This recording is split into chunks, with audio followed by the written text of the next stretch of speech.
BA part first के विद्यार्थियों, प्रथम प्रश्न पत्र के अंतर्गत आपको हिंदी साहित्य के इतिहास के प्रथम 2 युगों का अध्ययन करवाया जाएगा। आपके सिलेबस में हिंदी साहित्य के 4 युगों में से प्रारंभिक 2 युग अर्थात आदिकाल और भक्तिकाल शामिल है। आज आपको आदिकाल के बारे में परिचय कराया जाएगा। आदिकाल क्या है, इसकी सीमांकन क्या है, इसके नाम, विभिन्न नाम क्या है, उन नामों में से सार्थक नाम कौन सा हो सकता है, आपको ये बताया जाए। इससे पहले हिंदी साहित्य के काल विभाजन के बारे में संक्षिप्त में बताना चाहूँगी। यद्यपि जो ज्ञान की सामग्री होती है वो अखंड और अद्वितीय होती है और उसका विभाजन होता है वो कदाचित कृत्रिम होता है, लेकिन एक लंबे कालखंड को बोध की सुकरता के लिए, सरलता के लिए उसको निश्चित खंडों, उपखंडों, शाखाओं, प्रशाखाओं में विभक्त कर लेने से अध्ययन में सरलता आ जाती है, सुबोधता आ जाती है। इसी को ध्यान में रखते हुए जो हिंदी साहित्य की अध्ययन सामग्री है, ज्ञान सामग्री है, उसको कालखंडों में बांटा गया है और उसको कई विद्वानों ने अपने अपने ढंग से नामकरण दिया है और कालों में बांटा है। लेकिन जो सर्वाधिक प्रचलन में है, सर्वाधिक ग्राह्य है और सरल है, वो आचार्य रामचंद्र शुक्ल द्वारा काल विभाजन और नामकरण है। आचार्य रामचंद्र शुक्ल ने हिंदी साहित्य की सामग्री को 4 कालखंडों में बांटा। प्रथम युग को उन्होंने वीरगाथा काल नाम दिया, जिसे हम आज आदिकाल नाम से जानते हैं या आदिकाल शब्द का प्रयोग करते हैं। संवत 1050 से 1375 तक का इसका समय उन्होंने निर्धारित किया था। हिंदी साहित्य का द्वितीय युग भक्तिकाल या पूर्व मध्यकाल और इसकी समय जो है वो संवत 1375 से 1700 तक बांटा गया है। हिंदी साहित्य का तीसरा युग रीतिकाल या उत्तर मध्यकाल संवत 1700 से संवत 1900 तक 200 वर्षों की कालखंड रीतिकाल के लिए निर्धारित की गई है। चौथा युग आधुनिक काल, जिसे गद्यकाल भी कहा, इसका समय 1900 से अब तक बांटा गया है। अर्थात हिंदी साहित्य के 4 काल वीरगाथा काल, भक्ति काल, रीतिकाल और आधुनिक काल, ये शुक्ल जी ने बांटे हैं। अब शुक्ल जी के द्वारा जो ये 4 नाम दिए गए और इनकी अवधि निर्धारित की, उनमें से बहुत कुछ ज्यों की त्यों स्वीकार कर लिया गया है, लेकिन परवर्ती शोधों के कारण अध्ययन के पश्चात वीरगाथा काल नाम और रीतिकाल नाम विवादित हो उठते हैं या विवाद का विषय बन जाते हैं। अब इनका विवाद कैसे होता है उसके बारे में भी आपको बताया जाएगा। हिंदी साहित्य का जो ये प्रथम युग है, इसको विद्वानों ने कई अलग अलग नाम दिए हैं। विभिन्न विद्वानों ने इनके अपने अपने मत हैं।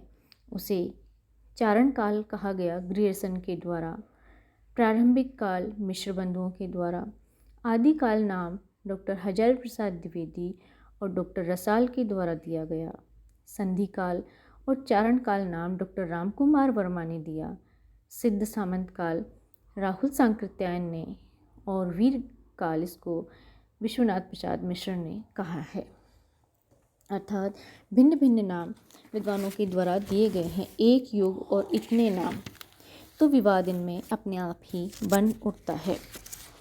कदाचित हिंदी साहित्य के इतिहास का जो नामकरण है वो हिंदी साहित्य का जो आदिकाल का नामकरण का प्रश्न है वो साहित्य के सर्वाधिक विवादास्पद प्रश्नों में से एक है। किसको क्या नाम दिया जाए और क्या इसका नाम अंतिम रूप से स्वीकार किया जाए, इसके बारे में निश्चित रूप से कुछ ज़्यादा अधिक कहा नहीं जा सका है। सर्वप्रथम मिश्र बंधुओं ने इस काल विवेच्य काल को आदिकाल नाम दिया गया था। ग्रियर्सन ने इसको प्रारंभिक काल कहा था, लेकिन आचार्य शुक्ल ने इस युग में वीर गाथाओं की प्रमुखता को देखते हुए वीर गाथा काल नाम से अभिहित किया। शुक्ल जी के नामकरण के संबंध में 3 प्रमुख बातों पर ध्यान देना आवश्यक है। उन्होंने इस युग को वीर गाथा काल कहा, अर्थात उन्हें इस युग में वीर गाथाओं की रचनाओं की अधिकता दिखी, प्रमुखता दिखी। लेकिन एक दूसरा पक्ष इस बात का यह है कि इस काल में वीर गाथात्मक ग्रंथों के साथ साथ जैनाचार्यों द्वारा विरचित धार्मिक ग्रंथ भी थे, आदिकालीन अपभ्रंश का साहित्य भी था, सिद्ध और नाथों की रचनाएं भी थीं। लेकिन शुक्ल जी ने इन तीनों को ही शुद्ध साहित्य में स्थान नहीं दिया। और इसके अतिरिक्त एक मुख्य बात यह है कि विभिन्न विषयों पर फुटकर दोहे भी मिलते हैं जो किसी भी दृष्टि से कम महत्वपूर्ण नहीं है। अब जब शुक्ल जी इसको वीर गाथा काल का नाम देते हैं तो इन समूची प्रवृत्तियों का बोध नहीं हो पाता है। इसमें इस युग का लौकिक और श्रृंगारिक साहित्य, धार्मिक साहित्य उपेक्षित रह जाता है और उसका इस नाम से बोध नहीं होता है, इसलिए नाम स्वीकार नहीं होता है। एक प्रमुख बात यह भी है विद्यार्थियों कि शुक्ल जी ने इस युग के लिए 12 पुस्तकों के नाम गिनाए कि ये वीर रस के ग्रंथ हैं और इसके आधार पर इसका नामकरण वीर गाथा काल किया जाता है। लेकिन वो जिन 12 पुस्तकों के नाम गिनाए गए हैं उनमें से कुछ अप्रामाणिक हैं, कुछ परवर्ती युग की हैं और कुछ पुस्तकें हिंदी साहित्य की ही नहीं हैं और कुछ उनमें से श्रृंगार की भी हैं। तो इस आधार पर ये नाम भी उचित नहीं रह जाता है। इस नाम के लिए डॉक्टर राम कुमार वर्मा हैं इसको संधि काल और चारण काल भी कहते हैं। इन 2 खंडों में विभाजित कर दिया। प्रथम काल भाषा की ओर संकेत करता है तो द्वितीय नाम एक वर्ग का बोध कराता है। ये दोनों ही नाम मिलकर के किसी प्रवृत्ति का आधार नहीं बनाते हैं, अतः नामकरण के संबंध में ये मत भी निराधार है। राहुल जी द्वारा दिया गया नाम सिद्ध सामंत काल वो भी 2 वर्गों की ओर संकेत करता है। सिद्ध स्वयं रचनाकार थे जबकि सामंत रचनाओं के प्रेरक थे।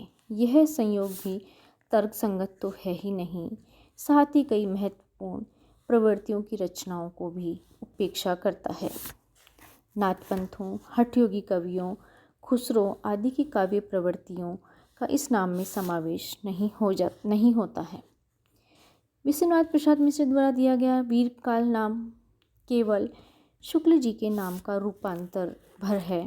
ये चौंकाता तो अवश्य है लेकिन कोई नया तथ्य प्रस्तुत नहीं करता है।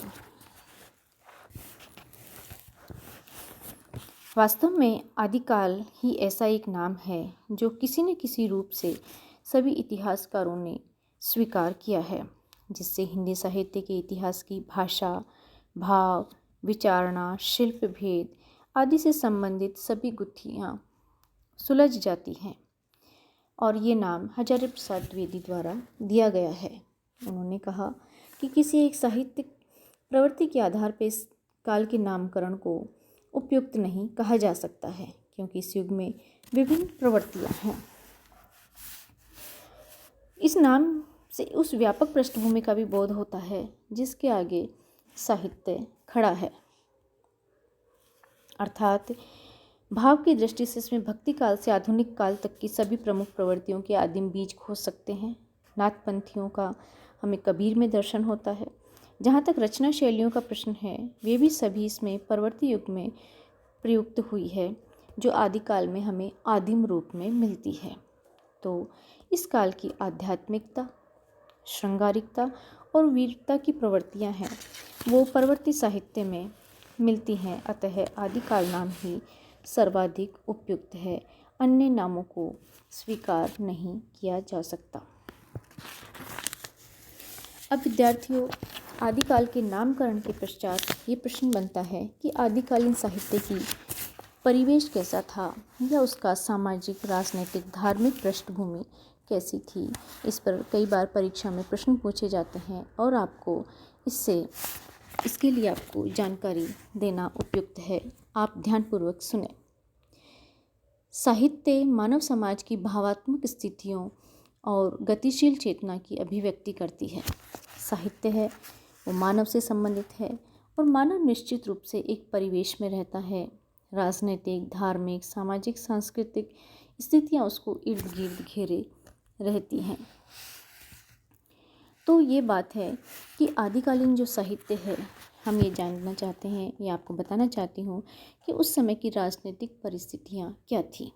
जैसा कि आपको बताया जा चुका है, आदिकाल की अवधि है वो संवत 1500 आचार्य शुक्ल ने निर्धारित की है। थोड़ा उसको कई विद्वानों के द्वारा 769 से लेकर के 1418 तक इसको निर्धारित कर दिया गया है। ये वो समय था जब वर्धन साम्राज्य का पतन प्रारंभ हो गया था और अंतिम वर्धन सम्राट हर्षवर्धन के समय से ही उत्तरी भारत पर यवन आक्रमण प्रारंभ हो गए थे। यद्यपि हर्षवर्धन ने उसका दृढ़ता से आक्रमण किया था, किंतु सामना किया था, लेकिन आक्रमणों की आंधी को वो रोक नहीं पाया।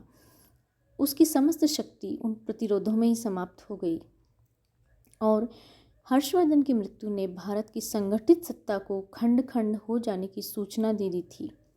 राजपूत भी सामने आए जो निरंतर युद्धों की आग में जलते जलते अंततः विशाल इस्लामिक साम्राज्य की नींव में समा गए।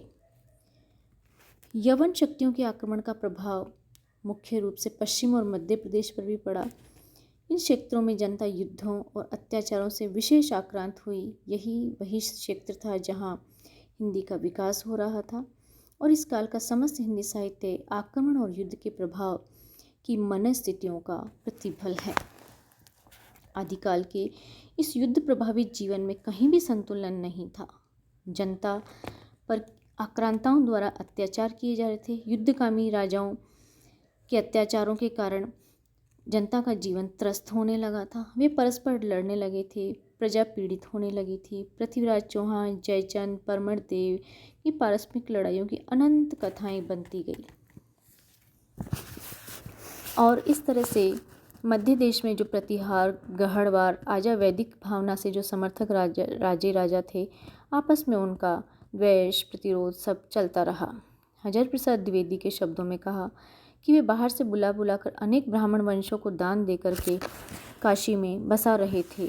उन्होंने संस्कृत को बहुत अधिक प्रोत्साहन दिया। प्रतिहार और गाहड़ राजाओं ने इस प्रकार के उचित प्रोत्साहन के प्रभाव से लोक भाषा के कवियों ने काव्य में रचना प्रारंभ की।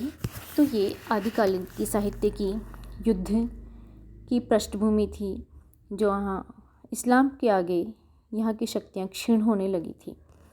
अब अगली है कि धार्मिक परिस्थितियाँ कैसी थी इस युग की।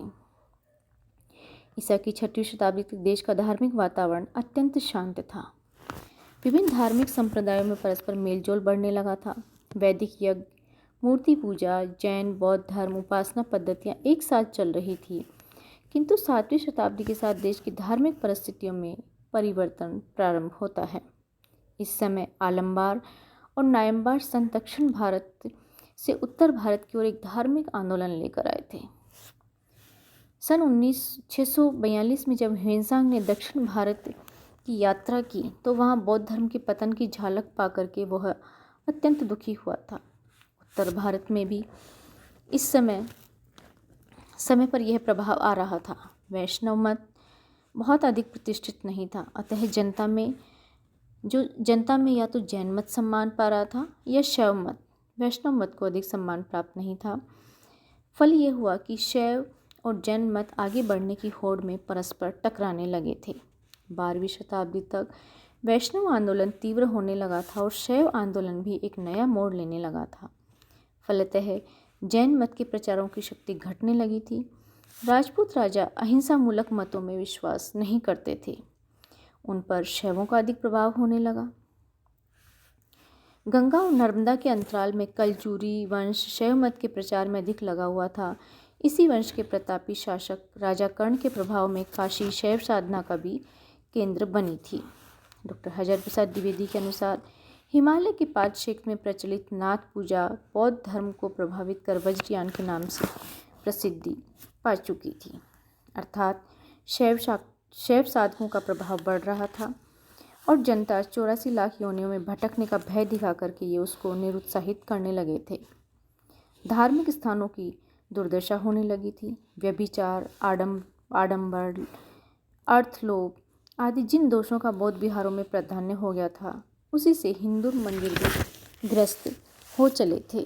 पुजारी और महंत अब धर्म के सच्चे स्वरूप से अपरिचित हो रहे थे। अधिकार और धन का प्रलोभन प्रबल हो चुका था। सोमनाथ मंदिर पर किए गए आक्रमण में महमूद की सफलता, एक ओर शैव और जैन संघर्ष की सूचना मिलती है, दूसरी ओर मंदिरों में बढ़े हुए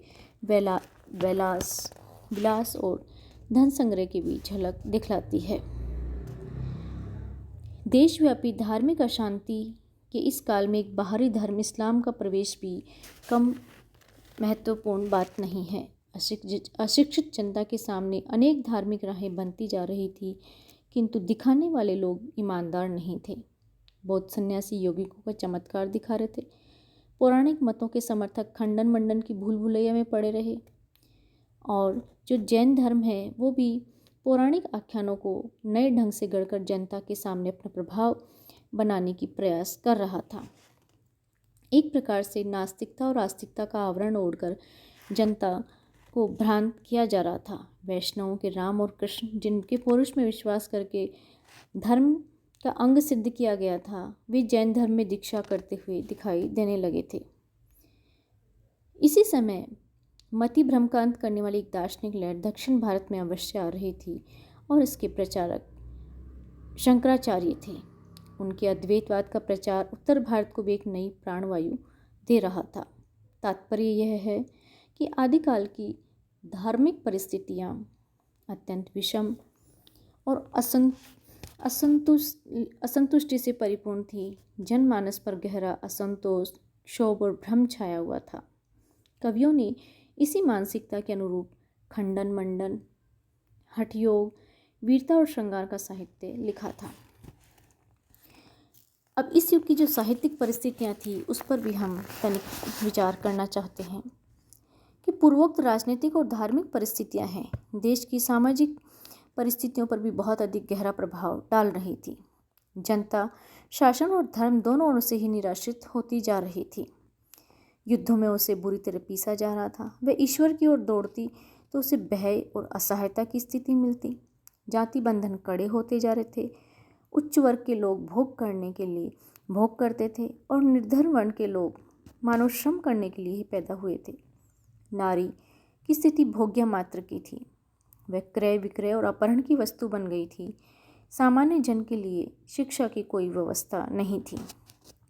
फलतः सामान्य जाति की नारी के लिए पुरुष का जीवन और समाज का एक भयंकर अभिशाप थी। फलतः सामान्य जाति की स्त्री के लिए पुरुष का जीवन और मृत्यु दोनों ही एक भयंकर घटना थी, क्योंकि वह कभी उसका अपहरण किया जाता और यदि मृत्यु हो जाती तो सती प्रथा भी उसके लिए एक भयंकर अभिशाप थी। सामाजिक स्थितियों की इस विषमता में जीने वाली जनता के भाव के स्तर पर निरंतर ऐसे विचारों की प्यास रहती थी जो उसे सांत्वना देकर के मानसिक शांति की ओर बढ़ा सके। हिंदी के कवियों ने जनता की इस स्थिति के अनुसार काव्य रचना की सामग्री जुटानी पड़ी थी। अब अगली परिस्थितियां हैं, वो है सांस्कृतिक परिस्थितियां। हम देखते हैं कि आदिकाल की सांस्कृतिक परिस्थितियां किस प्रकार की थीं।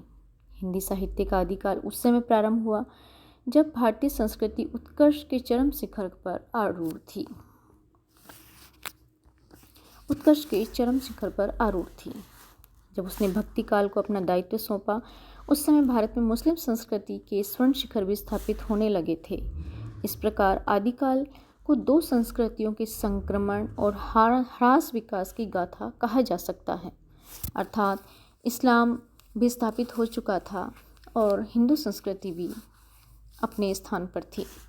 भारत में मुस्लिम संस्कृति के परिवेश के समय यहाँ की विभिन्न जातियों, मतों, आचारों, विचारों आदि में दीर्घ काल से चली हारी समन्वय की एक व्यापक प्रक्रिया पूर्णता को पहुँच रही थी।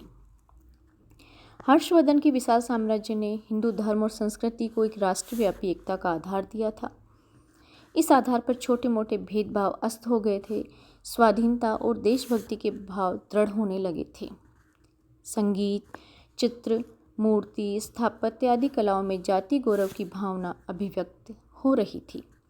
स्थापत्य के क्षेत्र में विशेषतः मंदिरों का निर्माण धार्मिक सद्भाव का द्योतक था।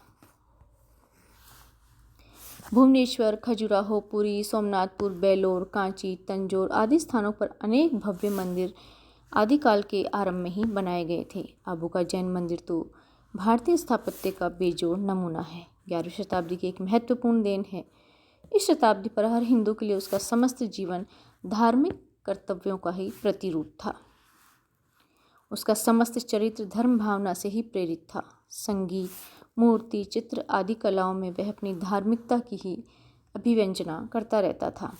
अरब इतिहासकार अलबरूनी भारतीय कलाओं में धार्मिक भावनाओं की ऐसी व्यापक अभिव्यंजना देख करके चकित रह गया था। उसने लिखा था, वे अर्थात हिंदू कला के अत्यंत उच्च सोपान पर आरोहण कर चुके हैं। हमारे लोग मुसलमान अब उन्हें मंदिरों को देखते हैं तो आश्चर्यचकित रह जाते हैं। वे न तो उनका वर्णन नहीं कर सकते हैं और न ही उसका निर्माण कर सकते हैं। यद्यपि फारस और अरब के 8वीं-9वीं शताब्दी में तसव्वुफ का प्रचार हो रहा था, किंतु आदिकाल के अंत तक भारत भी उसका पूर्ण प्रभाव न आ सका था। यहाँ जो आक्रांता आए वे तसव्वुफ की उदार भावनाओं के समर्थक नहीं थे। इसलिए इस्लाम का वह तत्व जो संघर्ष दो जातियों में उदारता पैदा करता है, भारतीय संस्कृति का पोषक तत्व न बन सका। स्पष्टतः दो संस्कृतियाँ एक दूसरे के सामने मानसिक तनाव की स्थिति में खड़ी एक दूसरे को शंका की दृष्टि से देखती रही, एक ओर इस्लाम और दूसरी ओर हिंदू धर्म। आदिकाल में भारतीय संस्कृति का जो स्वरूप मिलता है वह परंपरागत गौरव से विच्छिन्न मुस्लिम संस्कृति के गहरे प्रभाव से निर्मित है। तत्कालीन जनजीवन के हर स्वरूप पर इस संस्कृति की छाप मिलती है। उत्सव, मेले, परिधान, आहार, विवाह आदि सब मुस्लिम रंग में रंग गए थे। संगीत, चित्र, वास्तु, मूर्ति कलाओं पर तो ऐसा पर्दा मिलता है कि उसके भीतर भारतीय परंपरा मानो धीरे धीरे क्षय होने लगी थी। अगला जो परिस्थिति है वो है एक साहित्यिक वातावरण।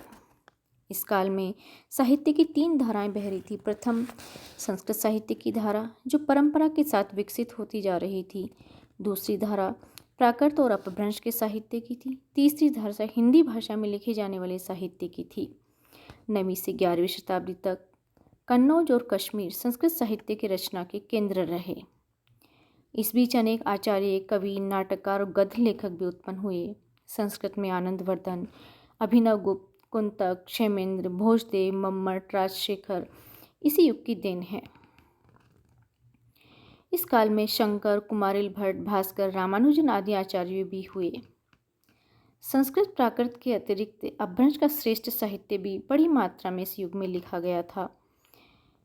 पूर्वी सीमांत पर सिद्धों ने अपभ्रंश के साथ लोक भाषा में भी हिंदी की रचनाओं की। इस प्रकार इस काल का साहित्य राजा, धर्म और लोक के 3 आश्रयों में विभाजित हो चुका था। इनकी भाषाएं भी प्राय निश्चित थी।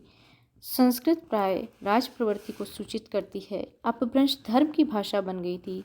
हिंदी जनता की मानसिक स्थितियों और भावनाओं का प्रतिनिधित्व कर रही थी। संस्कृति कवियों और लेखकों को तत्कालीन परिस्थितियों अधिक प्रभावित नहीं करती थी। वे काव्य और शास्त्र के विनोद में अपनी रचनात्मक प्रतिभा का ही प्रयोग करते रहे थे। केवल हिंदी ही इस काल की ऐसी भाषा थी जिसने तत्कालीन परिस्थितियों की प्रतिक्रिया प्रत्यक्ष और अप्रत्यक्ष रूप से मुखरित हो रही थी। तो इस प्रकार विद्यार्थियों, ये आपको आदिकाल के विभिन्न नामों के बारे में, उनके औचित्य और आदिकालीन साहित्य की पृष्ठभूमि के बारे में बताया गया है, समझाया गया है। आप ध्यानपूर्वक ई व्याख्यान को सुने, पुनः सुने।